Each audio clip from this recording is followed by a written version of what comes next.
Apalagi sekarang setelah munculnya isu Az-Zaitun.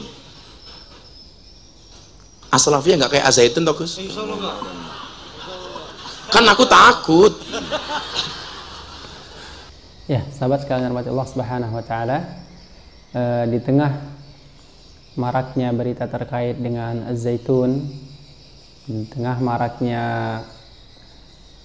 berita-berita terkait dengan Az-Zaitun ini, begitu banyak komentar-komentar dari para alim ulama, begitu banyak juga komentar dari para ustaz terkait perihal ponpes Az-Zaitun ini. Nah, dalam kali ini yuk kita dengarkan penjelasan dari Gus Miftah, yang mana beliau mengatakan data Jawa Barat ini dari hasil survei, memang ternyata provinsi Jawa Barat ini termasuk provinsi yang paling banyak terpapar pemahaman-pemahaman radikal. Ya, yuk kita dengar dulu penjelasan dari Gus Miftah.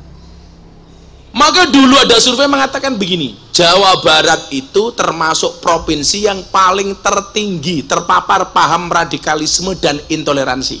Itu bukan bahasa saya, itu bahasa survei. Dianggap apa?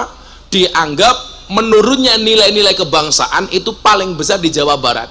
Maka kasus-kasus intoleransi dan radikalisme itu dianggap tinggi. Apalagi sekarang setelah munculnya isu Az-Zaitun.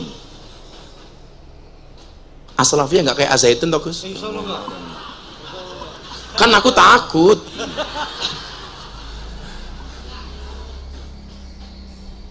Ibu-ibu cewek sholat berada di sof paling depan. Kok bisa Pak Ustadz cewek sholat di depan? Ya terserah yang mau sholat toh. Sholat sendiri kok diatur-atur lah. Iki kepiye iki aku. Kemarin ketika ditanya sholat berjarak, kenapa kita sholat berjarak? Karena manusia itu keteknya bau. Wah, kan gak nyambung banget ya. Ya, tadi Gus Miftah itu menyampaikan terkait yang waktu itu Pak Panji Gumilang ini ditanya terkait perihal alasan kenapa kok sholat itu softnya di jarak-jarakin gitu ya, dikasih jarak-jarak gitu. Nah, kata Gus Miftah tadi, ternyata jawaban dari Syekh Panji Gumilang ini mengatakan ya karena biar nggak bau katanya, karena ketek-ketek orang Islam itu takutnya bau, jadi makanya diberi jarak biar tidak bau. Ini lucunya. Karena bau, sholatnya berjarak supaya khusyuk, tidak bau bulu ketek temannya. Ini kok ampumen, tapi luar biasanya Pak Kiai. Az-Zaitun tuh mau masuk, itu bayarnya mahal, SPP-nya mahal. Yang membuat saya jengkel apa? Ternyata kenapa mereka bisa eksis? Ada sekian nama pejabat yang menjadi backingnya. Ini kan kurang ajar. Di saat negara sedang membangun, yang kata Pak Jokowi menghadapi golden age 13 tahun ke depan, Indonesia akan mendapatkan momentum emas. Ini malah ada upaya-upaya merusak kebinekaan kita dengan cara-cara Az-Zaitun. Saya ngomong Az-Zaitun baru di sini loh Pak, karena di Jawa Barat. Paling saya pulang diculik.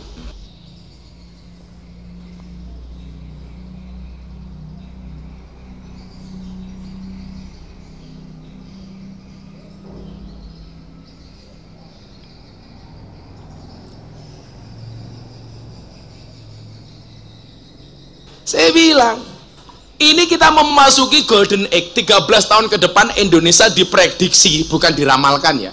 Kalau diramalkan itu dukun Pak. Kalau bahasanya orang beriman itu firosat. Firosat, itaku firosat al-mu'min fa innahu yang duru binurillah.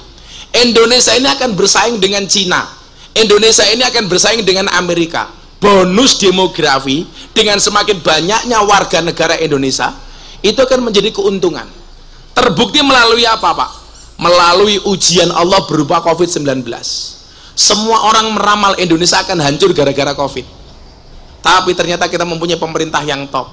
Begitu COVID muncul, langsung muncul BLT, bantuan langsung tewas, telas.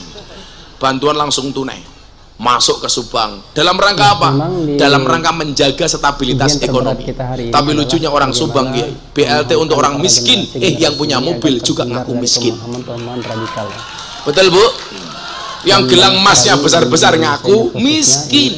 dengan pemahaman yang demikian ini orangnya juga datang ini. Semakin rembak ya, bahkan sampai ke pondok pesantren. Nah ini kan pemahaman yang sangat berbahaya, apalagi terkait ya alasan kenapa sholat itu berjarak ya sebenarnya tidak masuk akal kalau hanya karena alasannya ya karena keteknya bau, ketek samanya bau.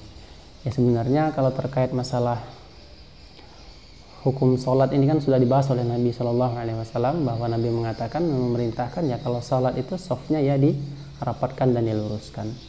Nah ini kadang kita heran gitu ya, dia mengaku ibaratnya pengikut Nabi Shallallahu Alaihi Wasallam, namun ternyata ketika Nabi katakan bahwa tuntunannya itu sholatnya itu begini, namun ternyata dia melanggar tuntunan dari Nabi Shallallahu Alaihi Wasallam. Bahkan ini menentang dengan beliau memberikan statement yang tidak masuk logika lah, ibaratnya dia mengatakan alasannya hanya karena merenggangkan saf agar supaya sholatnya khusyuk biar tidak mencium bau temannya.